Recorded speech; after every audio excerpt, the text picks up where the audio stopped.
You're listening to The Real Well Show with Kathy Fedke, the real estate investor's resource. Getting started as a real estate investor doesn't have to be complicated, but you do have to get started. And the more you learn, the faster you'll want to get there. I'm Kathy Fedke, and welcome to The Real Well Show. Today's guest was working for a tech startup just 3 years ago, and it happened to be a real estate platform. He was required to learn about real estate investing as part of the job. And like many of us, he got hooked. 30 days later, he bought his first four-plex and now owns 22 units in the St. Louis area where he lives. And he's here to share with us how he did it. So Ben, welcome to The Real Well Show. Thank you so much for having me on. I'm excited to be here. I'd love to hear about how you got started and when and why. Yeah, so I got started in real estate in, I think it was early 2017. It was a pretty random entry. I hadn't really planned on getting into real estate. I was looking to get a job where I could stay in startups. I'd had some past experience there, and I randomly got a job at a real estate tech startup that was having me sell a platform for investors to buy and sell properties off market. And they said, if you're going to sell this platform, you have to learn about real estate investing so you can sound knowledgeable. So it actually started just as an assignment from my boss. So I went on various websites, started reading books, and really quickly I got hooked. I live in St. Louis, Missouri. So I started modeling some of the deals here, and it kind of hit me that this could make sense. At the time, I was renting an apartment. So I quickly kind of decided that this is something I wanted to do. And about 30 days after that assignment, I was under contract for my first four-plex and closed on that about 30 days later. And really, ever since then, real estate has been a passion of mine. And we've now grown our portfolio, my partner and I, to 22 units all over St. Louis City and County. And that's just in the past few years, it sounds like? Yeah, almost all of that growth came in the past 2.5 years. And then we've been pretty busy with our full-time work and been looking less for properties. So it was a really aggressive period there for about 2 years. And now we're looking again, but it was really done in a small period of time. That's amazing. Are you still working for the startup? I am not. They unfortunately folded their doors, and we ended up starting our own real estate tech company shortly thereafter. That's going pretty well and is taking up a lot of our time. Wow. Tech companies are probably the riskiest investment, yet I'm from Silicon Valley, so people invest in it anyway. Yeah, and it really feels good doing the real estate, because especially the apartments and some of the stable rentals we're doing give a really nice base to kind of take the risk of doing a tech company or a different type of investment, because we know we can count on the real estate really indefinitely. That is such a great point. I mean, when I got started in real estate, I had been self-employed for a long time, but part of what I had done was acting in my earlier years. And that was, just, you have no control over that, whether a director likes you or not. And then Rich was an author, and you just kind of never know if someone's going to pick you up. Your destiny's in someone else's hands. Mm-hmm. So that's okay, as long as, like you said, you've got some kind of foundation. Then you can take those kind of risks elsewhere when you know you've got money coming in. So are you, when you started out, tell me about your first purchase and what capital did you use? Yeah, so I think the biggest thing for us on the first purchase was it was somewhat scary looking at buying a four-family apartment building. I wasn't very handy at the time, so there was kind of this fear of what would it be like to manage tenants? How do I know if it's a good deal? So the first thing we did was to build a rental property calculator where we could put in different inputs and just start understanding how property taxes, the mortgage payments, estimated repairs would actually work. And probably the first 3 to 4 weeks before we made an offer, I would just model every single deal that hit the market so I could start to get that confidence of this deal is better than that deal, and I think this would make sense. And then once we did that, I started talking to a lender, and they recommend I use an FHA loan. So it was only 3.5% down. So this property was $220,000. And I think I put in the offer with the seller covered closing costs. We were only in about $7,000 to purchase the first property. And then because it was a fourplex with really good financials, I never had to put in another dollar after that initial investment. Wow. And so, you in order to get an FHA loan with 3% down, you have to live in it. Did you Mm-hmm. do that? Yeah. So that was my first experience kind of being a live-in landlord And fortunately, that building was in a pretty good area. So most of our tenants were easy to manage, good to work with. But it was definitely kind of a good bit of mental confidence of kind of understanding what it's like to be a landlord. We were really good about setting expectations about here's how you should contact us, here's what you can expect for my response times. And then the best thing we did was move everyone over to online rent. So we weren't knocking on doors trying to get paid. It was a lot easier than we anticipated and kind of gave us the confidence to grow so much faster. It's such a good way to get started. I can't recommend that enough for people trying to figure out how to get that first property. Save enough for the 3% down for your first property. You have to live in it for a period of time. Now more and more people can work from home, so that might be more doable wherever you are. I mean, let's say you're normally in California, but you can work at home for a period of time, and you could go buy something in St. Louis or Ohio and just and live in it at a fourplex, ideally, because you can still get that 3% down financing if you live in it, and it can be a fourplex, so you can immediately have an investment property, create that income, and in many cases not even have to pay for your living expenses. The other units cover yours, and oftentimes even beyond. Was your basically living expenses covered, or did you make even cash flow beyond that? Yeah, that was the base criteria, was to cover all of living expenses. And then we were making cash flow on a monthly basis, but we were about $400 or $500 over the mortgage and insurance and taxes. So we kind of budgeted that into an escrow fund. So we didn't view it as income and more of money we would need to spend on repairs. But ultimately, we ended up selling the building 8 months later. So we did get to keep the capital, because we were fortunate that it went up about $60,000 in value. So we figured it was a good time to sell and use that for the capital to buy more. Did you sell it to an investor? They're an investor. They were in a much different state of their career. They had a really strong source of normal income, and they were looking for more long-term investments, whereas we were looking for things we could get in and force appreciation to kind of build wealth and build our portfolio faster. Sure. When you're starting out, you need that pile of money. So what did you do with your 60 grand? Yeah, so the same property manager that we were using, they had a client that was looking to sell a lot of their portfolios. He was actually buying a rock quarry, but he needed a huge amount of capital. So we took that 60,000, we brought on one other partner with another 60,000 and bought 18 units all at once across 5 buildings, a couple fourplexes and a duplex. So it was really a big jump from 4 units we managed ourselves to 18 units all of a sudden managed by a management company. So it was a great way for us to jumpstart our portfolio. Yeah. How did you vet the property manager to be able to handle a multi-unit like that? Yeah, so this property manager, one thing I liked, they'd had a background in technology. He'd actually been pretty high up at GitHub, and he was kind of approaching it from that standpoint, using a little bit of the agile software methodology and how he would interact with both the tenants and interact with the owners. And there was we really liked the reporting that they would do. It seemed like they had their game together, which we found is really rare in property management, to find a company that's both professional with the owners and the tenants.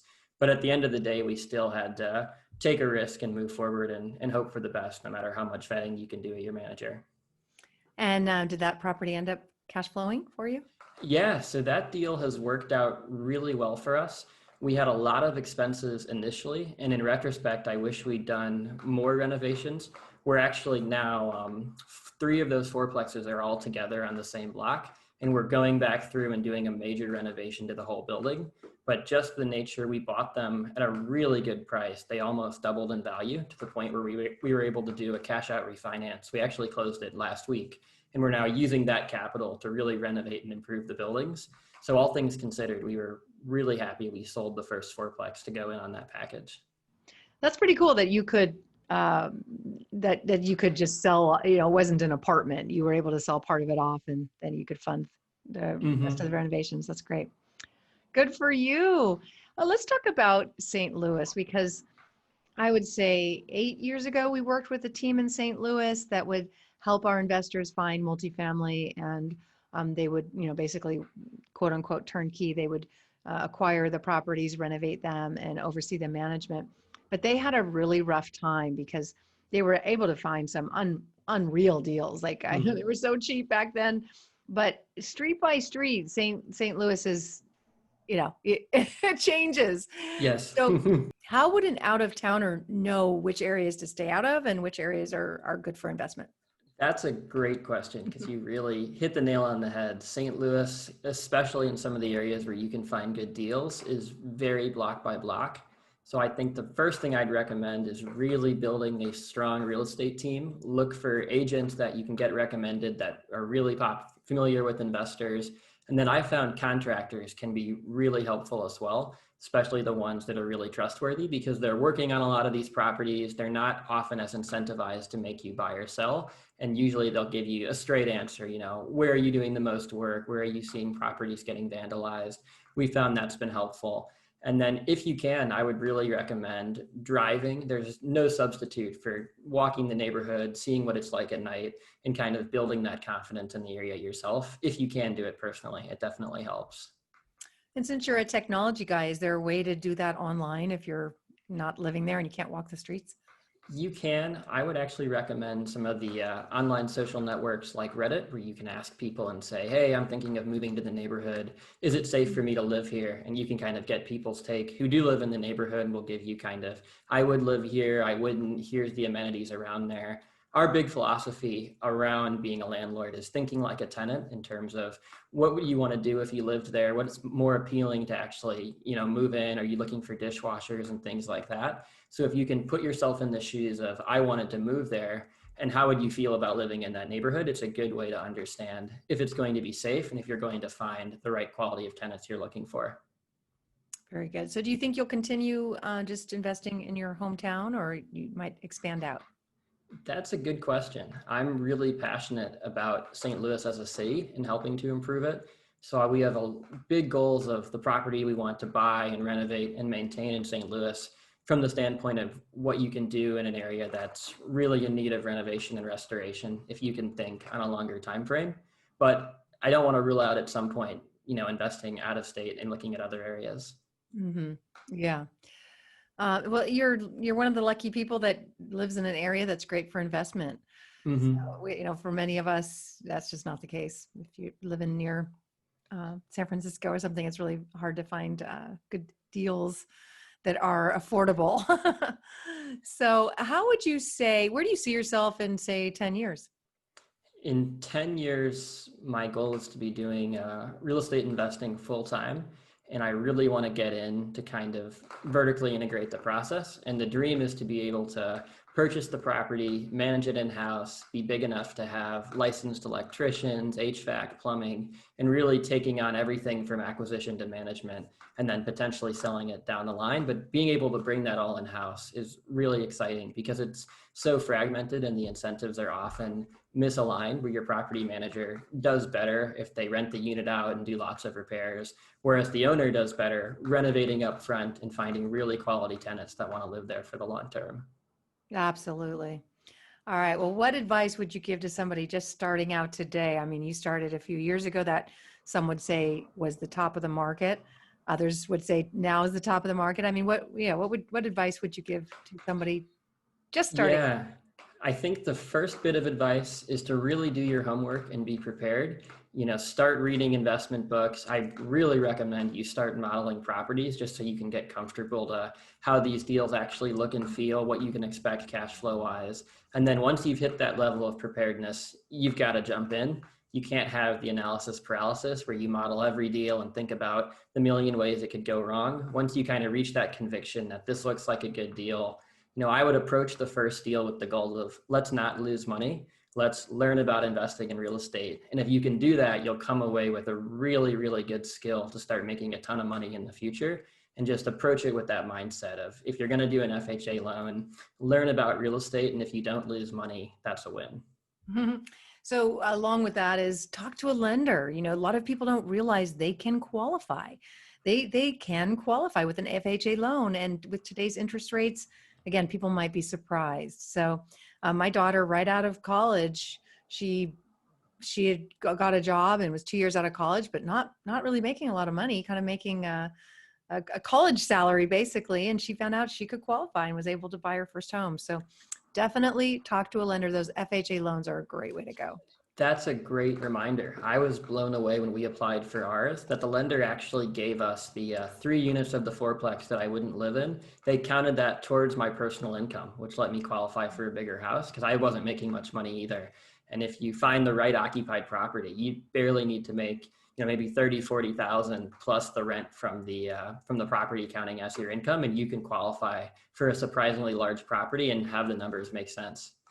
It's really exciting. I mean, in my daughter's case, that property has gone up probably at least 100 grand in the time that Wow. she's owned it. And just, I don't know, a few years. It's California, but there's parts of California where that's the case, especially now when, and this is Chico, it's a cute little town that most people probably couldn't live in because there were not a lot of jobs there. But now that so many people can work from home, little college towns like Chico are going to be more and more desirable because you can still Mhm. make that 2.5 hour drive to San Francisco if you have to go in one day a week, but for the rest of the time you can be in the small town feel. So don't don't discount these outerlying areas that weren't Agreed. popular before. Right? There's definitely huge opportunity in the change of everyone working from home, that markets that weren't appealing before could be great places to invest.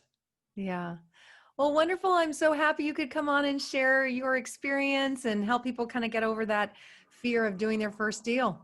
Awesome. Yeah, it was really exciting to talk about real estate. I think the best thing you can do is get started. There's often that. I remember how scared I was looking at the building the day after we purchased it, thinking, oh man, I'm responsible for all these tenants and maintenance. And if Yeah. you make a plan, build a list of the contractors you want to work with, it starts becoming way more manageable if you just jump in and be excited to learn about it. Yeah, no doubt it is. There's a lot to it, but like you said, you do your reading, you have your list, your checklist, and you just follow that checklist. We do have a checklist at Real Wealth. If people want to download that, just go to realwealthshow.com.